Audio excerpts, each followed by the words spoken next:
development with that hardware store as well. And that is, they are looking at this location that the new hospital is proposed at as well. And so there's a hold up as far as getting them into the market pending the hospital coming in. Now, they have looked at other locations previously in the past as well, so that just tells us that they are very highly interested in coming into the Sunnyside market. Now, so overall, we've had several site visits. There's one retailer that we'll take a look at next. It's actually already planned to be coming into your community. We have several dining options that have interest in locations, and they're evaluating those stores here within your community. Now, with the casual dining, we'll next take a look at we can go ahead and look at the next slide. Oh. There we go. So this is a case study of our efforts to date. So we know that we had challenging and recruiting retail, and so we worked with you to come up with our strategy that I've shared with you today. We also developed that proactive approach, built relationships with developers. So Dawn has been attending the ICSC Recon, which is the International Council of Shopping Centers, the largest real estate conference each year. It happens in May. We just got back from that not too long ago. And actually at that show, going into that, we prepared and talked about getting the elevator pitch ready. So knowing that there's no telling where you're going to bump into someone, and you need to have that story for your community. And it's one thing to make sure that you're all communicating that same story as well when you're networking and marketing Sunnyside. Dawn actually met someone in an elevator out at that show, and it was a developer that relationship is being continued to build. Now, it's not always in an elevator. This year, actually, he made a connection at a stop sign walking over to back from the conference. So we always want to make sure that you're prepared and you know the right information that these developers and brokers and retailers want to know about your community. Now, from that, our partnership, we've had several retailers that now understand that there is a potential here for commercial development, specifically for their brand. Now, from our efforts, Popeyes is now coming into the market. They are currently, they have already applied for permits. Now, I've estimated with their average unit volume being around $1 million, that would mean around $14,000 estimated annually in just sales tax revenue back to your community. Now, if you're looking at some of the hardware location, if that were to come into your community, that would be 3 times as much back into your city each year in sales tax revenue. So that is tremendous value back to your community, and that's why it's important so that you're focusing on the right retailers to develop into your community, into your city, and continuing to make sure that you have that plan in place and you're being proactive so that you're recruiting continued successes. So overall, our partnership is providing you with a competitive advantage, knowing how to communicate to these retailers, understanding what is the unmet demand and what are the retail categories that you need to be capitalizing on, but also information that you can share with your existing businesses. So if they want to optimize their shelf allocation and improve what they are offering in their stores, we can tell them what the consumers are more likely to prefer here in your market. They can use the leakage information to see, okay, what is that unmet demand, and maybe I can add a location or improve their current format to cut some of that leakage that you're currently experiencing as well. Our online analytics platform is something that's accessible to get number of intelligence for those businesses, also where all of your recruitment materials are available as well. And then we're here to provide that professional support. So it's not just, okay, here's the analytics, good luck. We are truly here as your partner. So attending those meetings at ICSC, working with you to sit on calls with retailers, or if you have a developer that wants to know, what does Buxton provide to you? We're more than happy to be in those conversations to tell them why they should be investing in Sunnyside based on our analytics and information that we've provided. Now, I mentioned earlier that we work with communities all across the country. Some of our communities are not only focused on economic development for retail, some of them are also focusing on tourism initiatives as well. So looking at Albany, Oregon, for instance, we recently partnered with them, and they're looking at, okay, where are consumers coming to spend dollars and shop in our community from outside of our city? So what is that percent of spend from non-residents versus the residents? And what categories are they spending in when they're here? Where are people coming from across not only locally but nationally and spending those dollars? That is the type of information that we can also look at moving into a new partnership with you all to see what are some of the other initiatives that you're looking to focus on. Is it tourism? Is it looking at other planning initiatives in the city? Having that conversation with you all, knowing what are some of those key objectives moving into this next year. So at this time, I'd love to answer any questions that you have or any questions that you have as far as other services that we can provide in addition to helping you and supporting you with retail recruitment and retention as well. I got one question. So you mentioned if there was people, or I guess individuals interested in the partnering in the franchise with a different business, they would contact Mr. Day and say, you know what, got extra money, I'm interested in franchising something. And that's the process would be how they would kind of get that started, or I'm not sure how that works, but how would that work, I guess, if... Sure. So if you had a small business owner, say they were interested in locating in Sunnyside, but they weren't sure what type of brand would be best for them to go into the market, we've already done the homework for them and identified a number of retailers that are franchises that should be here that are currently not here. So I would suggest that they first look at that information to actually see what are the potential options that they should consider, and then from there they can be connected directly with the franchisor, so that they can have that conversation and discuss next steps as far as them looking at bringing in that location here into Sunnyside. So who would they contact to try to get that information to find out what's good to come to Sunnyside? Okay, so they would reach out to Don since he has all of that information. Okay, all right, thank you. Absolutely. Anyone else? Anybody? Yeah. So I've heard, and I think it was Mr. Day who said it, that these sorts of processes is like a 5-year plus process, right? And we've been with you guys now for 2 years. Actually, we contracted with Buxton in 2005. Correct, but this last contract started 2 years ago. 2016. Yeah. So are the progression you're seeing, is that fairly normal? Within, in 2 years into the process, what you're seeing is a fairly normal stage? So it truly does vary from every community I've worked with. I would say more cases it is a longer process, and where we are today is typical to what we see. You've got a number of retailers that are interested. You've got one that's looking to open up or starting to build that momentum. Do have a little bit of hold up with those few that really are looking more towards the hospital.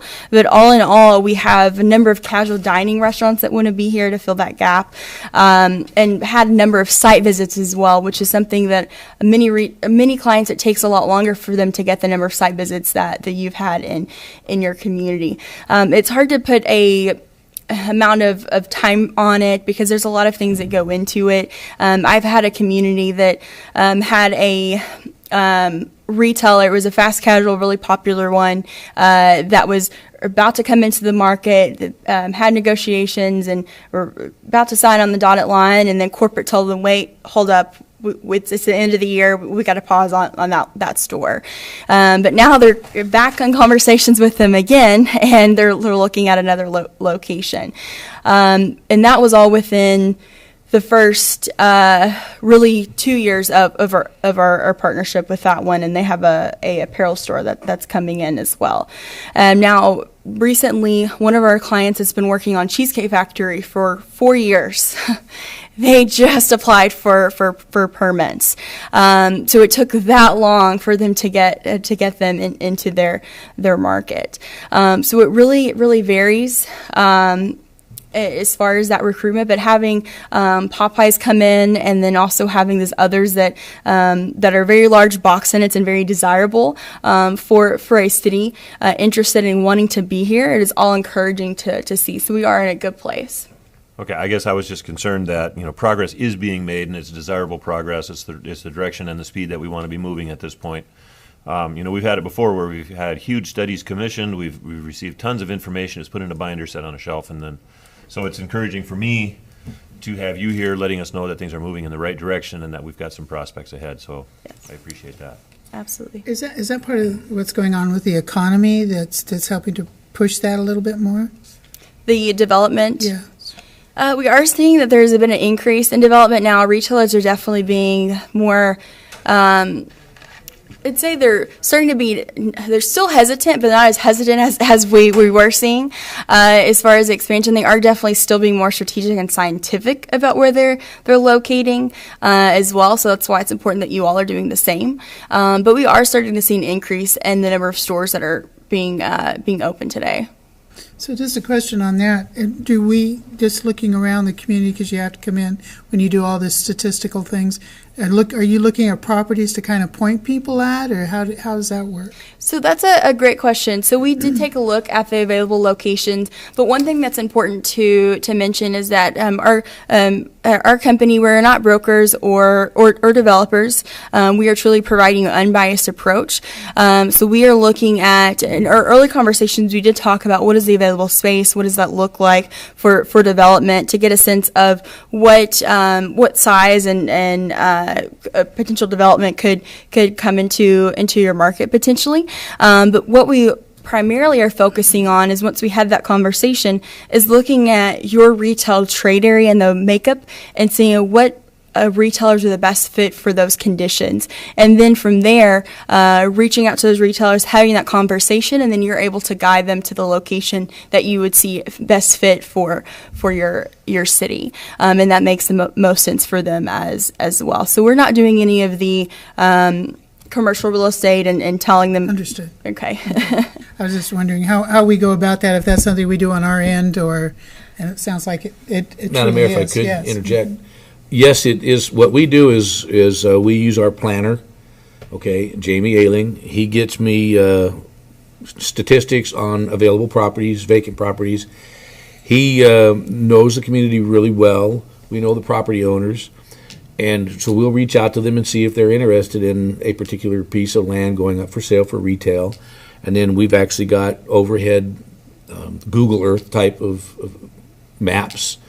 We use the GIS from the county, and then we'll show potential retailers the available properties. Mm-hmm. And that's where we pretty much step back, okay, and let them come in. And what I found is, and this is just my experience because I knew absolutely nothing about this when I got started, and but a lot of these people don't want anybody to know they're even looking. Right. And they'll actually set up companies to come in and buy a piece of land because they know if they put their name on it, the price is going to go up. Sure. And you might have seen an article in the newspaper here about the cost of the real estate that Popeyes is going on. That's less than an acre of land for $360,000. That's a lot of money. Okay. Yeah. So, so they try to cut their costs that way, and so that's what we do is we show them the available properties. Then they will tell me, okay, give me the 20-minute drive time from that point. And this system is so accurate that if I move it 3 blocks, it changes the numbers.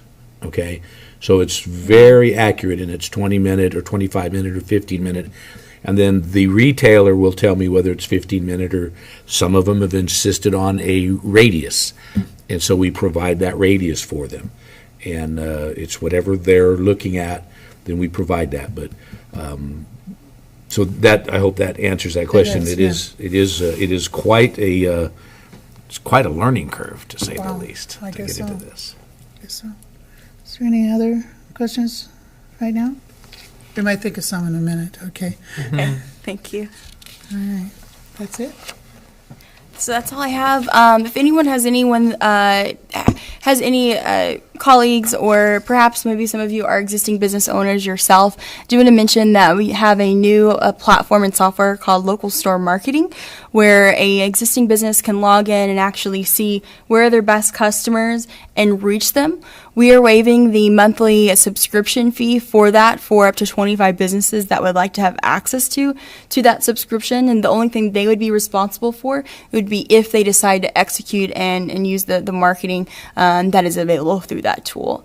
So it's essentially a way that we're able to help them grow and market to the right households in a way that we've done for years with national retailers across the country. Now we can do it at a local level for that mom and pop location that maybe has 1 or 2 or 3 stores. Could you repeat that website? It's local store marketing. Thank you. We have the information at my office.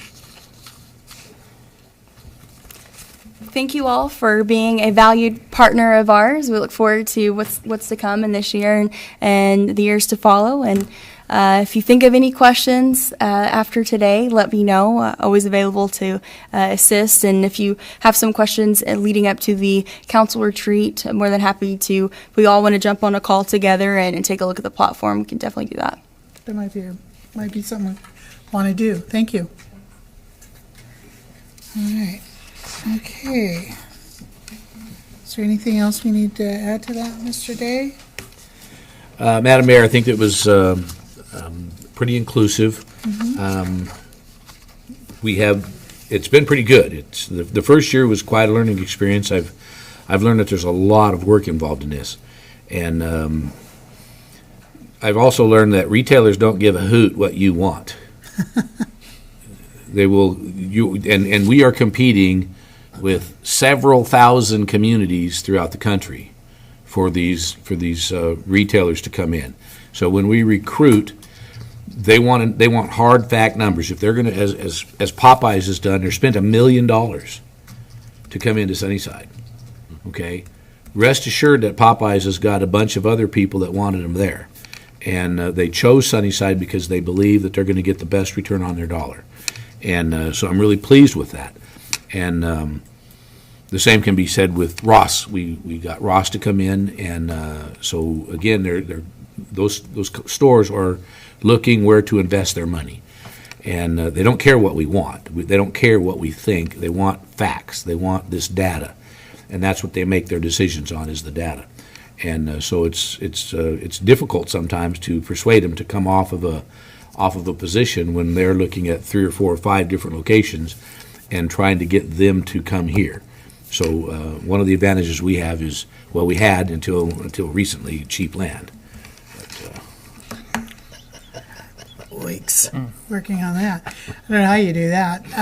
But just as a curiosity, when you have folks like that who do come into town, doesn't that create its own little synergy that, well, if they're doing well there, maybe we need to be part of that market? Does that kind of happens too, I believe, doesn't it? Yes, exactly. So with the pet store, I believe you had shared with them that about the hardware store's interest, and they actually said, okay, well, if they come in, then I want to be there too.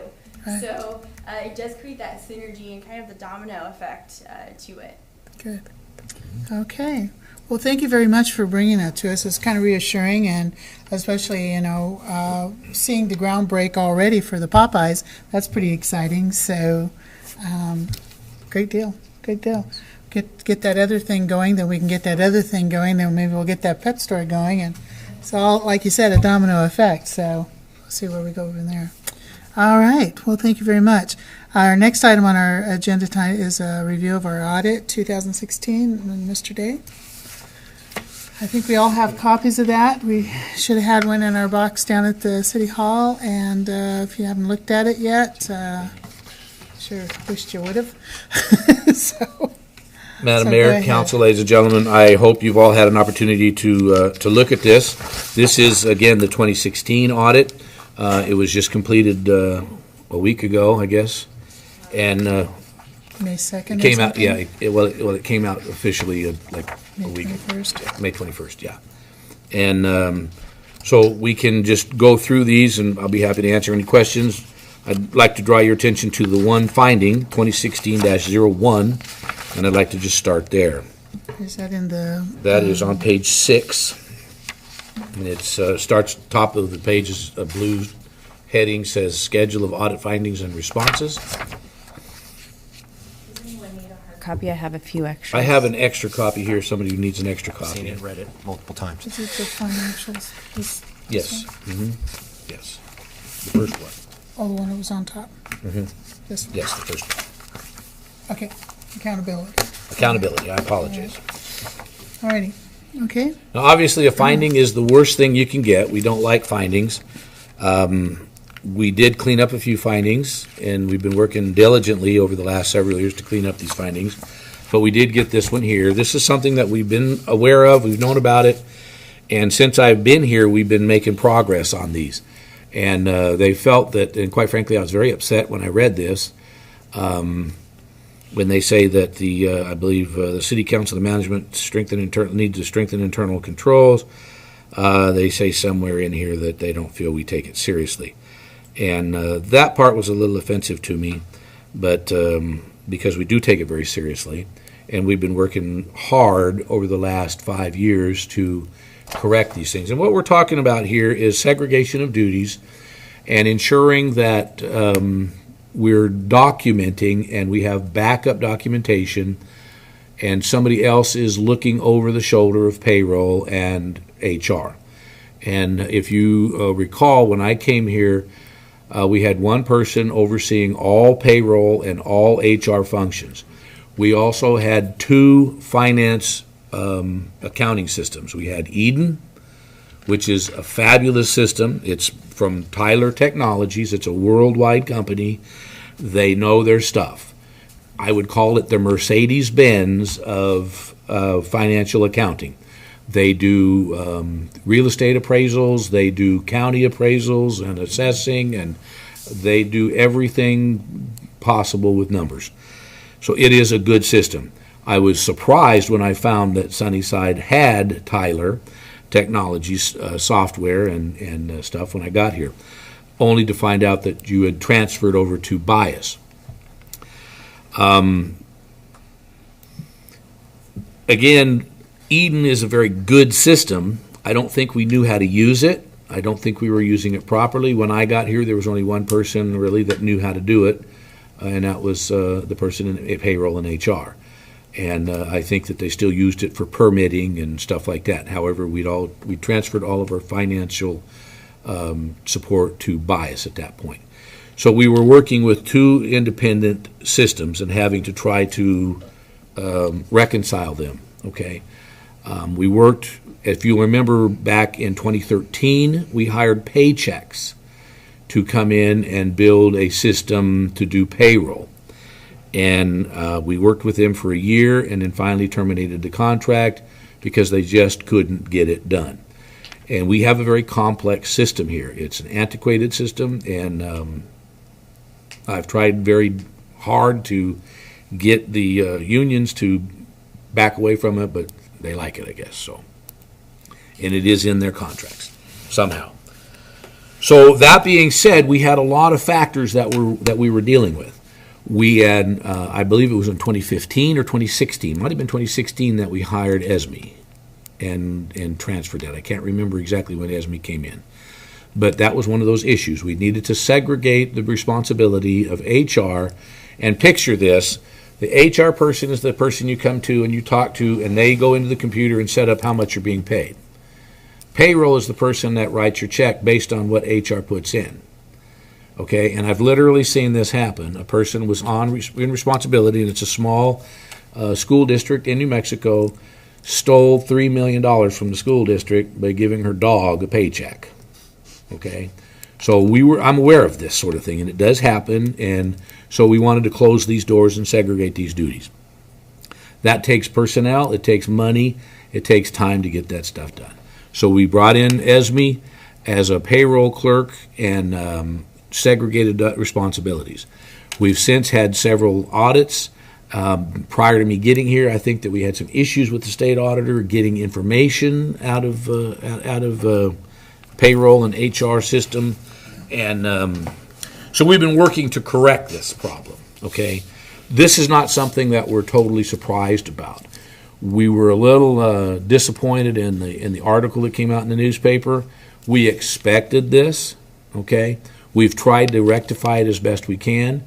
Since this is 2016, in 2017, we got got Bias working, okay? So for 2018 now, we've been paying in Bias. So we've alleviated that problem. We've also made some adjustments in personnel.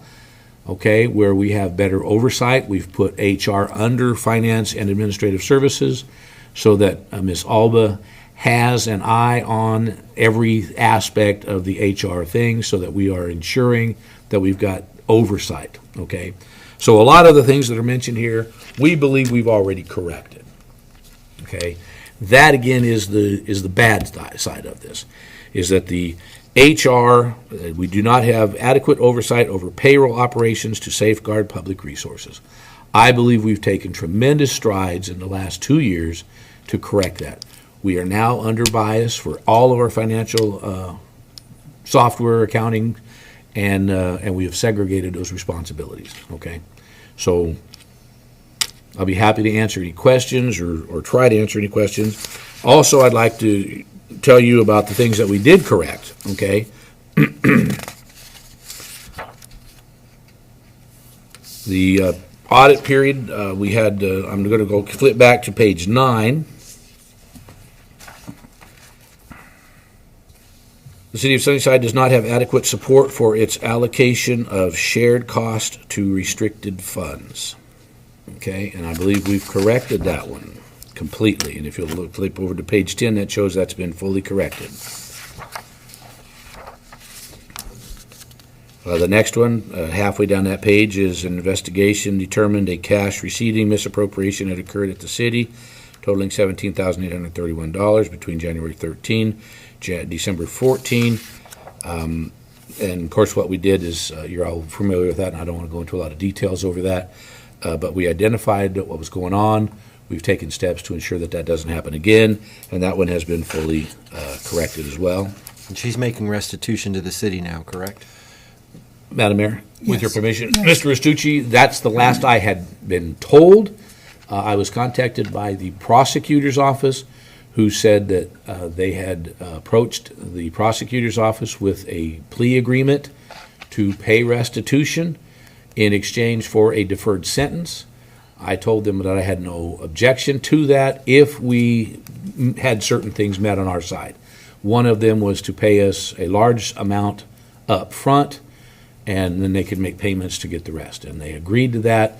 I have not seen any money. I have not heard anything back from the prosecutor. I don't know if the deal fell through or not.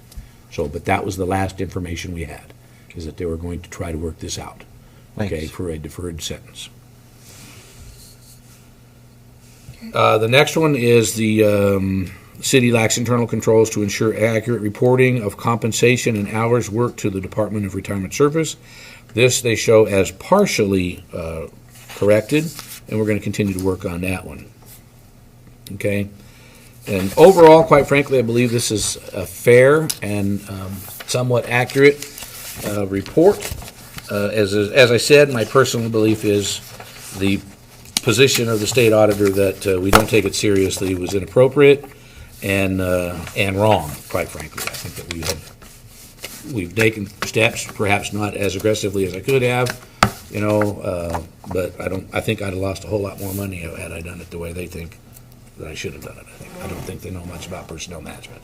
Is there any way to, form of letter or any other way to more aggressively say, look, we do take this seriously, or offended by that, that we're not making our priority when indeed we are? I mean, I can't remember how many meetings we've talked about this at practically every single council meeting that since I've been on, at least, about what's working, when we're making changes, the different kinds of things that have been going on. So for them to, I don't know, I personally believe that was totally wrong for them to say that.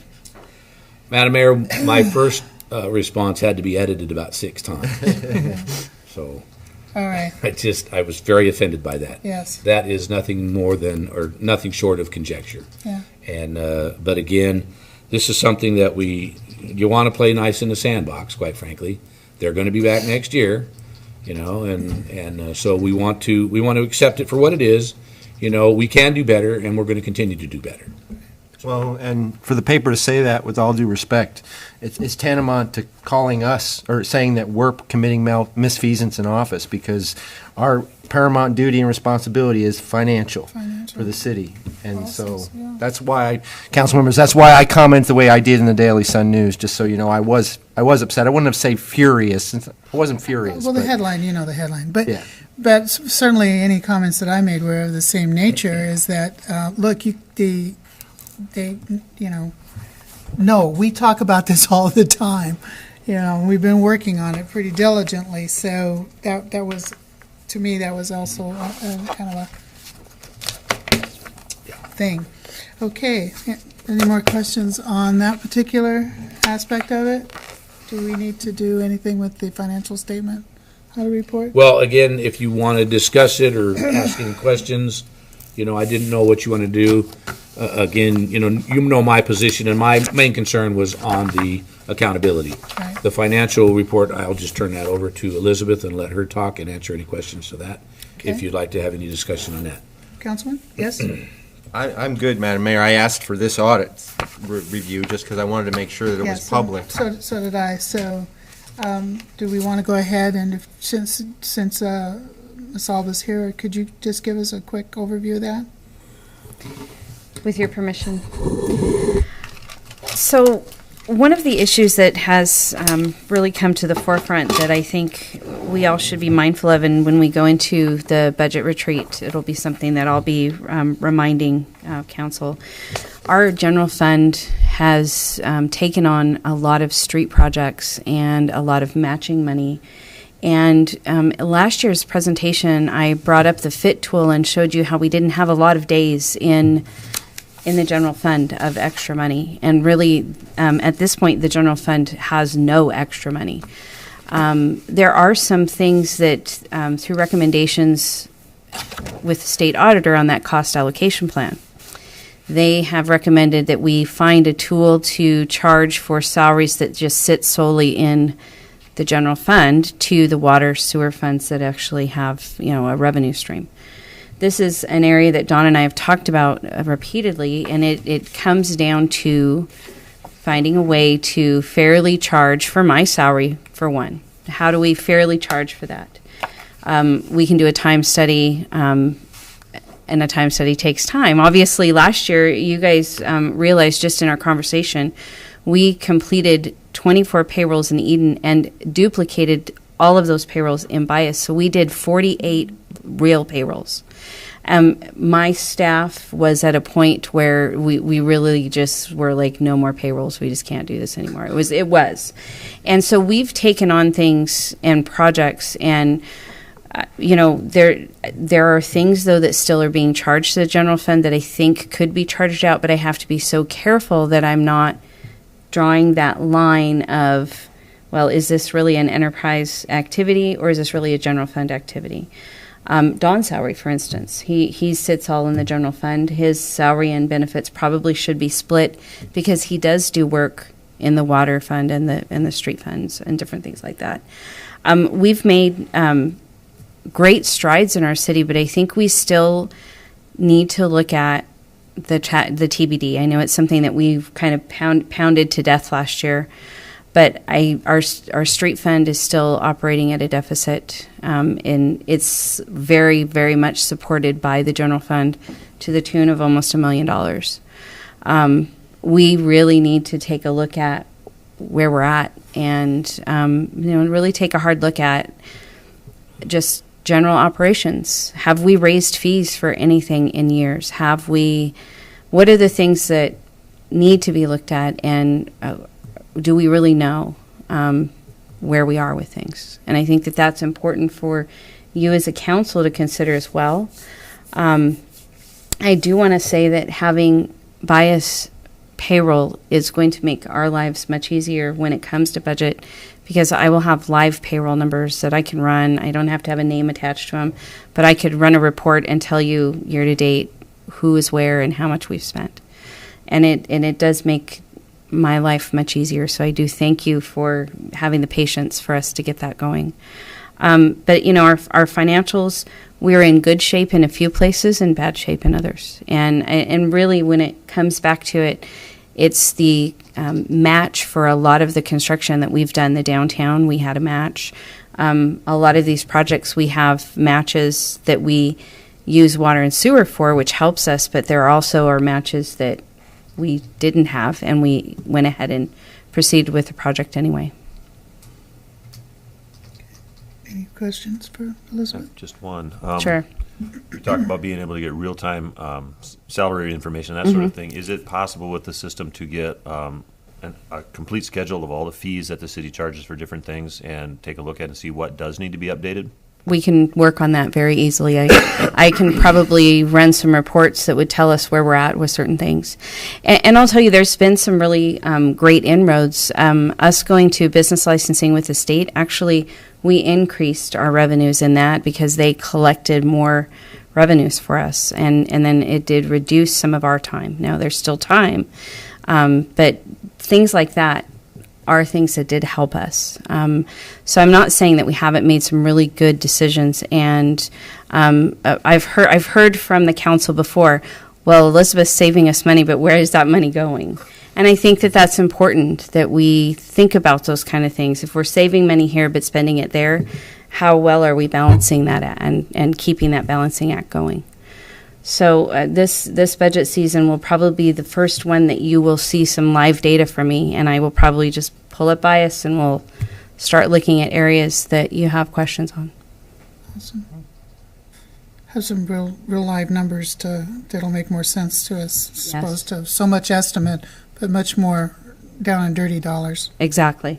Okay. The nice thing is also if we have union contracts that already have budgeted, or not budgeted, but already have contracted increases. So if we have a union contract that does not end until maybe 2019, we've already committed to that. So that's a future commitment. I can actually go into those contracts and add that increase so we know where it is through their budgeting tool. So there's things like that really will be helpful because we'll have a real time and know exactly where we're at, where people are. Very good. Very good. Any other questions, fellows? No? All right. Thank you, Elizabeth. You're welcome. So, golly, guys, if there's nothing further, then I would, without objection, adjourn the meeting. Is there anything else? No objection. All right.